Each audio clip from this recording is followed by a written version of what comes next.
Dr. Maurice Elseños, the Chief of the Aged Care Unit and Wellness of the National Center for Mental Health. Our services focus mostly on the senior citizens that we cater here in National Center for Mental Health. This is our patients above 60 years old, and we deal with patients that have mental health problem and as well as the medical problem. Mental health, we mostly encounter, we deal with patients with dementia, depression, and other psychiatric illness, so that is appropriate with their age. Now, for the medical problems, those patients that have what we call the geriatric syndromes. When we say geriatric syndromes, are diseases or illnesses that are peculiar not to each age group. So most of these geriatric syndromes are your hypertension, heart diseases, osteoporosis, depressions, the dementia, constipations, both colonic and urinary, and other illnesses that are related to the elderly populations. Now, those are the services that we offered. The process of the procedures for those patients that came here to the National Center for Mental Health, una is from triage, we're going to identify kung saan services sila pupunta. If there are the geriatric patients, they have to get a queuing number na available for the geriatric services.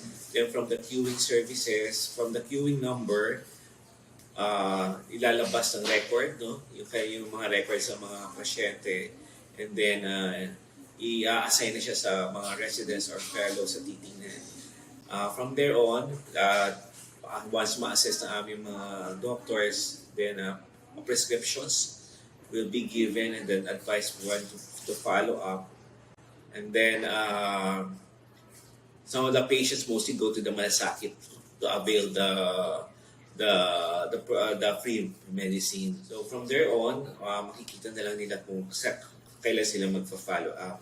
For those patients that are not on the face-to-face consultations, on the teleconsult side, we have some numbers that they can get in touch with, and these are your numbers, the National Center Mental Health Trunk line, the 85319001, local 1217, that is the local number of the Aged Care Wellness and Unit Services.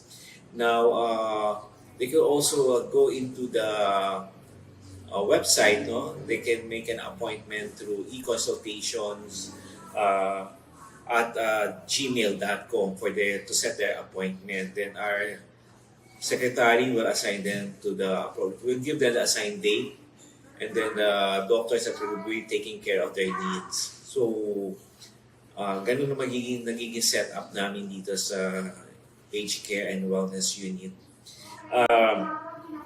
For the scheduling, we are here every day, Monday to Friday, 8 to 5 p.m. Now, for emergency cases like Saturday or after 5 o'clock, they can go to ER, and if there's a need to be referred to our services, the ER resident doctors, they will going to inform us about this kind of patients. Then we'll deal if it is going to be a follow-up or to be admitted. So those are the services and the overview of the services that we offer here at the Aged Care and Wellness Unit.